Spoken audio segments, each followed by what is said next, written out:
जिंदगी में संकट का हर दरिया पार होगा। थोड़ी हिम्मत रखिए, चमत्कार भी होगा। मेरे प्यारे दोस्तों, मैं हूं doctor Hema Pande, motivation speaker और आप सबके दोस्त। अगर आपको विश्वास है अपनों पर, तो निश्चित तौर पर फलीभूत होता ही है। एक बार भगवान कृष्ण और अर्जुन महाभारत के युद्ध में मैदान में जब सब कुछ खत्म हो गया और जब सब कुछ शुरू हो रहा था, दोनों ही परिस्थितियों में, तो जब शुरू होने जा रहा था तो उन्होंने कहा पहले हम सर्वेक्षण कर लें, स्थिति को देख लें, कहीं कोई कमी तो नहीं है। तो दोनों ही लोग निकले। जैसे ही वो लोग इधर से उधर टहल रहे थे, देख रहे थे कि सब कुछ नियमों के अनुसार सही है या नहीं, तभी एक चिड़िया उड़ती उड़ती आई। बड़ी बदहवास सी थी, बड़ी परेशान थी। भगवान ने कहा क्या बात है, बहुत ज़्यादा परेशान नजर आ रही हो। तो उसने कहा भगवान, इस युद्ध के चक्कर में मेरे जो अंडे हैं मेरे, वो एक पेड़ पर हैं और वो पेड़ को काट दिया गया है। कैसे वो सुरक्षित रहेंगे, क्या आप बता सकते हैं? भगवान ने कृष्ण ने कहा कि देखो, नियति के आगे तो मैं मजबूर हूं, क्योंकि जो जैसा कर्म करता है उसको वैसा फल मिलता ही मिलता है। चिड़िया ने कहा तो क्या मैं आप पर विश्वास कर सकती हूँ? भगवान कृष्ण ने कहा विश्वास कर सकती हो। और चिड़िया के उड़ जाने पर, चले जाने पर, भगवान ने अर्जुन से धनुष और बाण मांगा। तो अर्जुन ने कहा कि आप तो युद्ध में चलाने वाले नहीं थे, फिर इसकी क्या जरूरत पड़ी? उन्होंने कहा मुझे दो तो। जैसे ही उन्होंने दिया धनुष बाण, एक हाथी खड़ा था, हाथी पर उन्होंने एक तीर चलाया। एक बड़ी सी घंटी उस हाथी के गले में थी, वो गिरकर नीचे गिर गई और खड़ी गिरी ताकि वो जो हाथी था वो वहाँ से छिटक कर अलग हो गया। अर्जुन को बहुत हंसी आई। अर्जुन ने कहा क्या बात है, आप एक तीर का निशान नहीं लगा सकते हैं, धनुष नहीं मार सकते हैं, लाइए मुझे दीजिए, मैं एक ही बार में उसका वारा नारा कर सकता हूँ। भगवान ने कृष्ण कहा नहीं, इसकी ज़रूरत नहीं है, वक्त आने पर तुम्हें बताऊंगा। खैर, बात आई गई हो गई और युद्ध शुरू हुआ। युद्ध का कुछ नियम होता है कि शाम होने के बाद युद्ध समाप्त हो जाता है, इतने दिन ही युद्ध चलेगा, परिणाम जो भी निकले, इस तरह का कुछ स्थिति बनती है। तो जब युद्ध हो गया, निर्णय हो गया, निर्णायक भूमिका में आ गए और पांडव विजय हो गए, तो फिर से एक दौरा निकला, क्योंकि अर्जुन और कृष्ण का कि देखें हमारे अपने जो अंतिम यात्रा पर हैं, उनको अगर पानी पीने की ज़रूरत है, पानी पिलाने की ज़रूरत है, कोई घायल है उनको उठाने की ज़रूरत है, तो एक सर्च किया जाए। और ऐसे करके वो मैदान में फिर पहुँचे।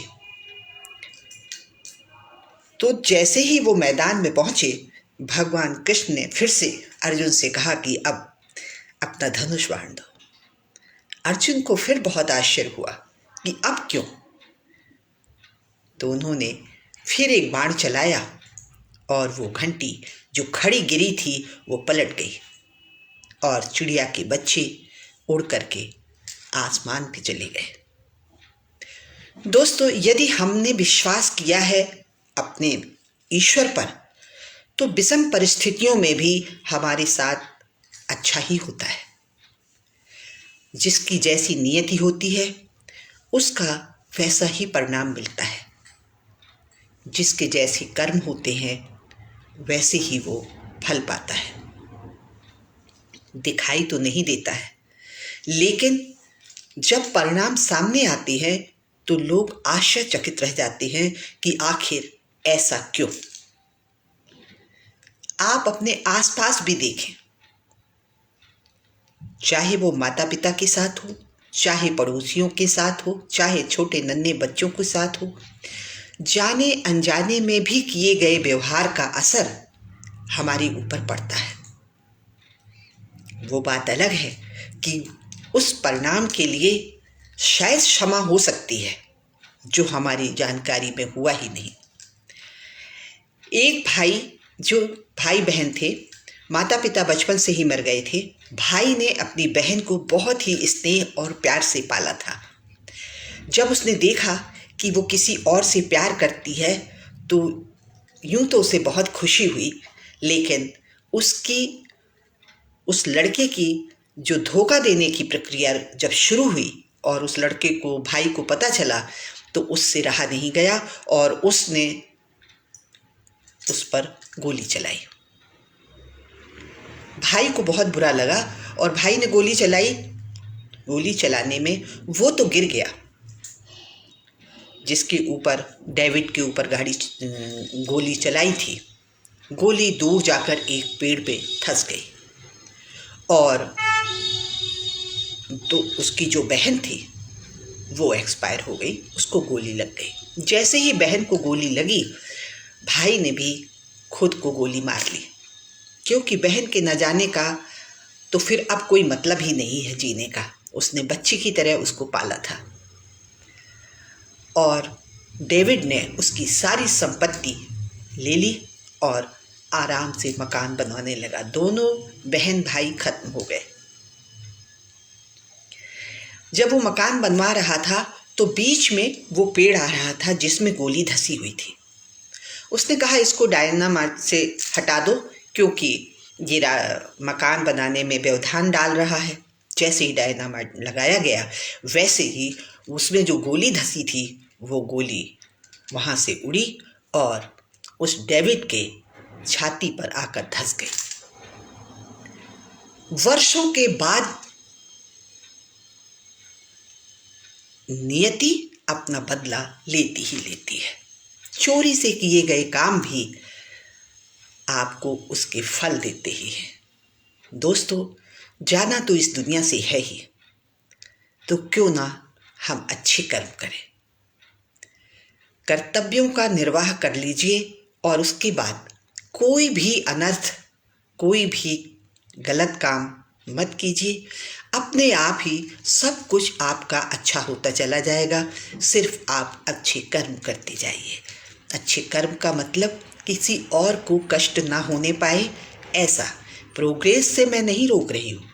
प्रोग्रेस करने के लिए साम दाम दंड भेद बिल्कुल गीता भी कहती है, लेकिन इसका मतलब ये नहीं है कि हम दूसरे के सर पर पांव रख कर चले जाएं, दूसरे की प्रॉपर्टी हड़प लें, दूसरे के साथ मिसबिहेव करें, अपने वृद्ध माता पिता को वृद्धाश्रम छोड़ दें।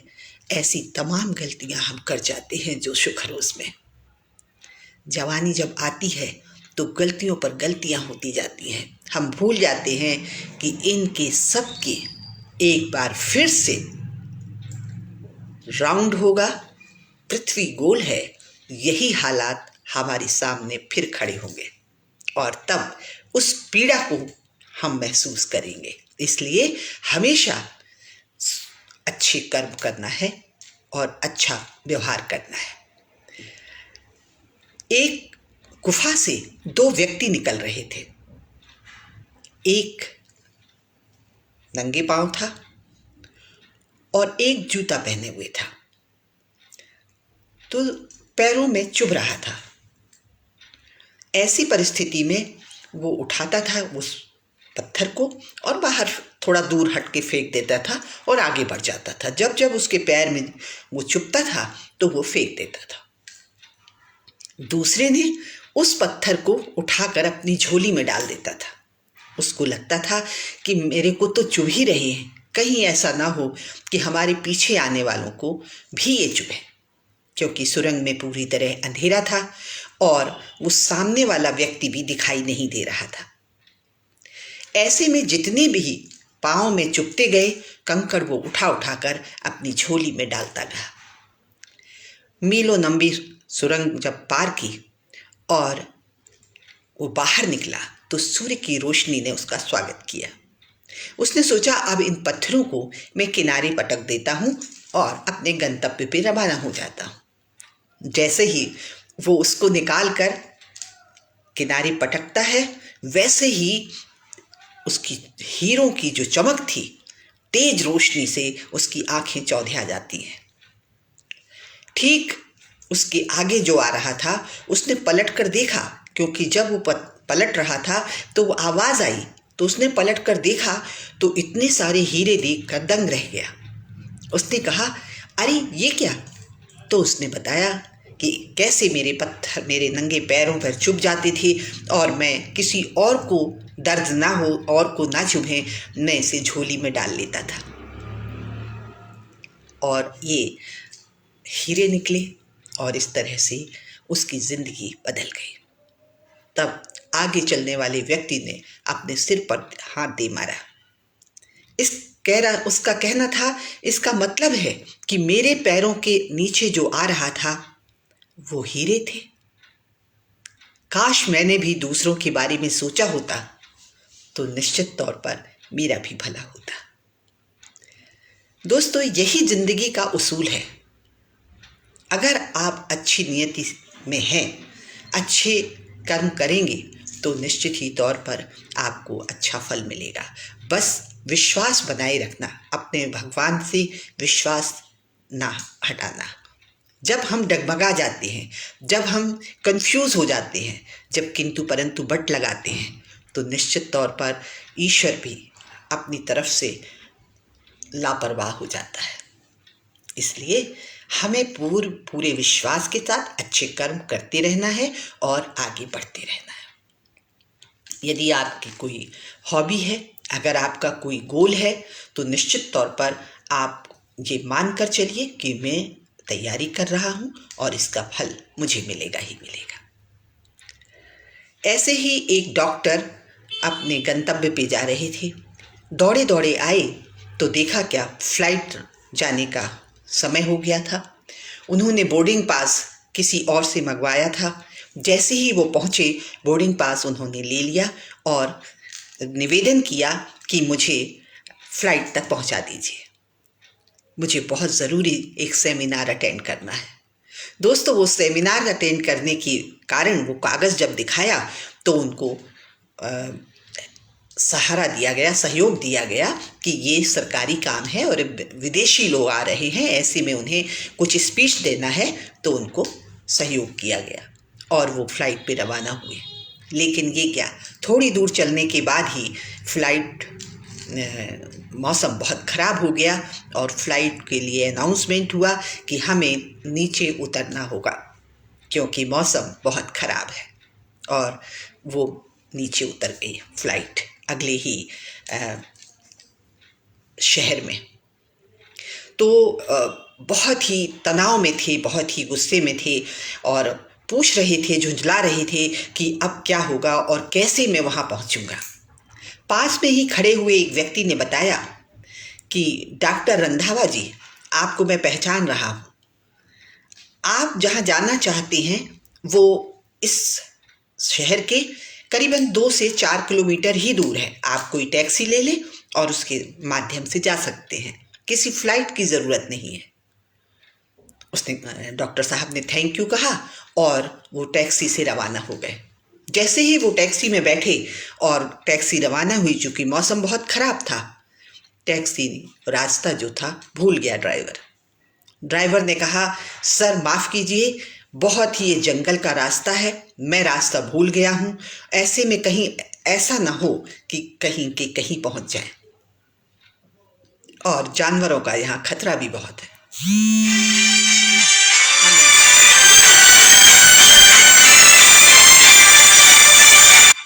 ऐसी परिस्थिति देख करके डॉक्टर साहब ने कहा कि ठीक है, फिर देखो कोई दीपक, कोई रोशनी दिखाई दे रही हो तो निश्चित तौर पर हम कहीं थोड़ी देर रुक सकते हैं।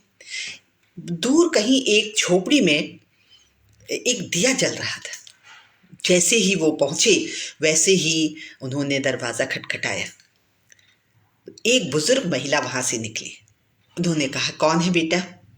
बोले, मैं हूँ, रास्ता भटक गया, अगर आपको मुझ पर विश्वास हो तो आप दरवाज़ा खोल दें, हम थोड़ी देर ठहरेंगे फिर चले जाएंगे। बोले, हाँ हाँ बेटा, आ जाओ। और जब वो वहाँ पहुँचे तो कहने लगी कि अतिथि देवो भव, बेटा तुम आए हो, कुछ फल रखे हैं खा लो, और तो मेरे पास कुछ है नहीं। उन्होंने कहा ठीक है, आप माँ फल दे दो, हम फल खा लेंगे। हाथ धोए, फल खाने बैठ गए। लेकिन जैसे ही वो फल को मुंह में लिया, वैसे ही उनकी निगाह एक बच्चे पे पड़ी जो ज़मीन में लेटा हुआ था और काफ़ी अस्वस्थ नज़र आ रहा था। डॉक्टर साहब ने पूछा कि ये कौन है और ये काफ़ी बीमार सा लग रहा है। दादी कहने लगी, इसके माता पिता एक्सपायर हो गए और ये बहुत बीमार है। मुझे ऐसे डॉक्टर का कोई याद नहीं आ रहा है नाम, कोई रंधा, पता नहीं ऐसा ही कोई नाम है, और मैं अगर ढूंढूं भी तो मैं वहाँ पहुँच नहीं सकती हूँ। इसको जो बीमारी बताई गई है वो वही डॉक्टर ठीक कर सकते हैं। सुन रहे हैं कि वो 4 से 5 किलोमीटर दूर किसी शहर में आने वाले हैं। ऐसा सुनकर के डॉक्टर साहब फल खाते खाते रुक गए और उनकी आंखों में आंसू आ गए। दादी ने कहा, मैं ईश्वर से यही प्रार्थना कर रही हूँ कि कोई करिश्मा दिखाओ प्रभु, ये मेरे बस में नहीं है। डॉक्टर साहब ने कहा, माँ तुम्हारी पुकार सुन ली है भगवान ने।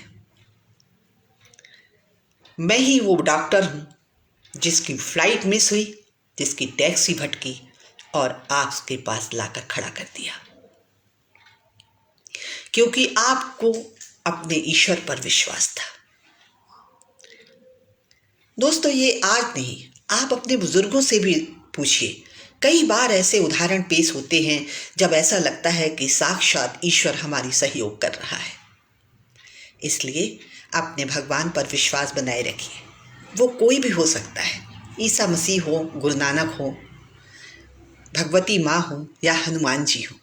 अगर आपने उनको साध लिया तो दुनिया की हर ताकत अपने आप आपके आगे झुकने के लिए मजबूर हो जाएगी।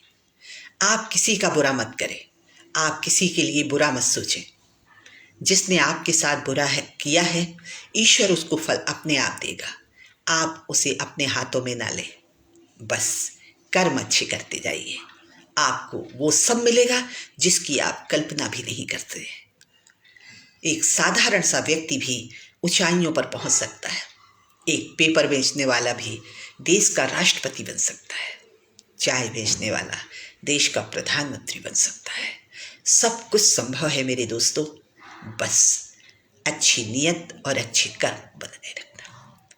कर्म किए जा फल की चिंता मत कर ए इंसान, जैसा कर्म करेगा वैसा फल देगा भगवान। जय हिंद, जय भारत, नमस्कार।